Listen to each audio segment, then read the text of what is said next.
ಈಗ ನೀವು ಪ್ರತಾಪ್ ವಿರುದ್ಧ ಏನಂತ ಹಾಕಿದ್ದೀರಾ, ಎಷ್ಟು ಮತಕ್ಕೆ ಹಾಕಿದ್ದಾರೆ? ಅವರು ಏನು ಅಲಿಗೇಷನ್ ಮಾಡಿದ್ದಾರೆ ಅವ್ರು ಹೇಳ್ತಾರೆ, ಲಾಸ್ಟ್ 3 ವರ್ಷ ಕೆಳಗಡೆ ಹೇಳ್ತಾರೆ, ಅಲ್ಲಿ ಬರೀ 2 ಪ್ರಸ್ತಾವನೆ ಮಾಡ್ತಾರೆ. ನೀವು ಹಳೆ ವೀಡಿಯೋ ನೋಡಿದ್ರೆ 3 ವರ್ಷ ಕೆಳಗಡೆ ಅವರು ಒಡೆಯೊಬ್ಬರಿಗೆ ಪ್ರಸ್ತಾಪ ಮಾಡಲ್ಲ ಅವರು, ಆಯಿತಾ.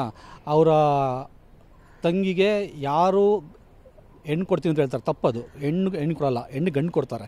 ಅಲ್ಲಿ ಗೊತ್ತಾಗ್ತದೆ ಸುಳ್ಳು ಹೇಳ್ತಿದ್ದಾನೆ ಅಂತ. ಆಮೇಲೆ ಬೇರೆ ಬೇರೆ ಅಲಿಗೇಷನ್ 1-2 ಮಾಡಿದ್ರು ಆ ಟೈಮಲ್ಲಿ ನಾನು ಅದೇ ಸಮಯದಲ್ಲಿ ಎದ್ಬಿಟ್ಟು ಅವನಿಗೆ ನಾನು ಚಾಲೆಂಜ್ ಮಾಡ್ತೀನಿ ಅಂತ, ಎವಿಡೆನ್ಸ್ ಇದ್ದರೆ ಕೊಡು ಕೋರ್ಟಿಗೆ ಅಂತ. ನಂತರ ಎವಿಡೆನ್ಸ್ ಇದೆ ಫುಲ್ಲು ನಾನು ಕೊಡ್ತೀನಿ ಅಂತ ಹೇಳಿದವನು ಅದೇ ಕೋರ್ಟಲ್ಲಿ ಹೋಗಿ ಗಿಲ್ಟಿ ಪ್ಲೀಡ್ ಮಾಡಿ ಕನ್ವಿಕ್ಟ್ ಆಗ್ತಾನೆ, 1000 ರೂಪಾಯಿ ಫೈನ್ ಕಟ್ತಾನೆ ಅಲ್ವಾ. ಅಶೋಕ್ ನಗರ ಪೊಲ್ಯೂಷನಲ್ಲೂ ದಾಖಲೆ ಆಗುತ್ತೆ, ತರಗಡಪುರದಲ್ಲೂ ದಾಖಲೆ ಆಗುತ್ತೆ. ಅವನಿಗೆ 2 ಚಾನ್ಸ್ ಅಂತಾರಲ್ಲ, ನಾವು ಕೊಟ್ಟದ್ದು 3 ಚಾನ್ಸು. 2 ಸರಿ ಕನ್ವಿಕ್ಟ್ ಆಗಿದ್ದಾನೆ. ಕನ್ವಿಕ್ಟ್ ಅವನೇ ಬೇಡ್ಕೊತಾನೆ, ನನ್ನ ಕೇಸ್ ಬೇಗ ತೊಗೊಳ್ರಿ ಅಂತ ಲೋಕಲ್ ಆತಲ್ಲಿ ಲಾಯರ್ ಮೂಲಕ ಬೇಡ್ಕೊಂಡು ಪ್ಲೀಡ್ ಮಾಡಿ, ಗಿಲ್ಟಿ ಪ್ಲೀಡ್ ಮಾಡಿ ಕನ್ವಿಕ್ಟ್ ಆಗಿರೋ ವ್ಯಕ್ತಿ ಅಲ್ಲಿಗೆ ಅರ್ಥ ಏನು, ನಾವು ಮಾಡಿರೋ ಆರೋಪ ಎಲ್ಲ ಸಾಬೀತಾಯ್ತಲ್ವಾ. ನೀವೊಬ್ಬರು ಮಾಧ್ಯಮದಾಗಿ ಕನ್ವಿಕ್ಟ್ ಅನ್ನೋ ಅರ್ಥ ಏನು, ನಾನು ಮಾಡೋ ತಪ್ಪ ಒಪ್ಕೊತೀನಿ.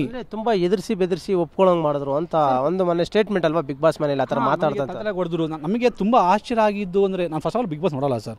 ನಿಮ್ಮ ಮಾಧ್ಯಮ ಮಿತ್ರರಾದ ಮೈಥಿಲಿ ಗೌಡ ಅವರು ಲಾಸ್ಟ್ 3 ವರ್ಷದ ಕಡೆ ಅವರೇ ಅದನ್ನು ವೀಡಿಯೋ ಮಾಡಿದ್ರು. ಆ್ಯಕ್ಚುಲಿ ನಾನಂತೂ ಯಾರಿಗೂ ಮೀಡಿಯಮ್ ಕರೆಸಿರಲಿಲ್ಲ, ನನಗೆ ಪವರ್ಸೂ ಇರಲಿಲ್ಲ ಕರ್ಸೋಕ್ಕೆ. ಕೋವಿಡ್ ಟೈಮಲ್ಲಿ ಮೀಡಿಯಾ ಅಟೆಂಡ್ ಮಾಡೋರೇ ಒಬ್ಬರಿದ್ದರು, ಆಯಿತಾ. ಅದಕ್ಕೂ ನನಗೂ ಸಂಬಂಧ ಇಲ್ಲ. ನಾವು ಮೀಡಿಯಾ ಗೊತ್ತಾಗಬಾರ್ದು ಅಂತ ಅವನ್ನ ಕರ್ಕೊಂಬರ್ತಾನೆ ನಾವು ಅವರಿಗೆ. ನನ್ನ ಕಡೆಯಿಂದ ಯಾವ ಮಾಧ್ಯಮಕ್ಕೂ ಮಾಹಿತಿ ನಾವು ಕೊಟ್ಟಿರಲಿಲ್ಲ. ಯಾಕೆಂದರೆ ಆ ಟೈಮಲ್ಲಿ ಒಂದು ತುಂಬ ಕಾಂಟ್ರವರ್ಸಿ ಆಗಿತ್ತು. ನಮ್ಮ ಬಾಸ್ ವೆರಿ ಕ್ಲಿಯರ್ ಆಗಿದ್ದರು, ಅವ್ನು ಯಾವುದೇ ಕಾರಣಕ್ಕೂ ಮಾಧ್ಯಮಕ್ಕೆ ತೋರಿಸ್ಬಿಡಿ ಅವನ್ನ. ನನ್ನ ಮತ್ತು ನನ್ನ ಬಾಸ್ ಬಿಟ್ಟರೆ ಅಶ್ವಿನಿ ಮೇಡಮ್ DCP ಇದ್ದರು ಇಂಟೆಲಿಜೆನ್ಸು.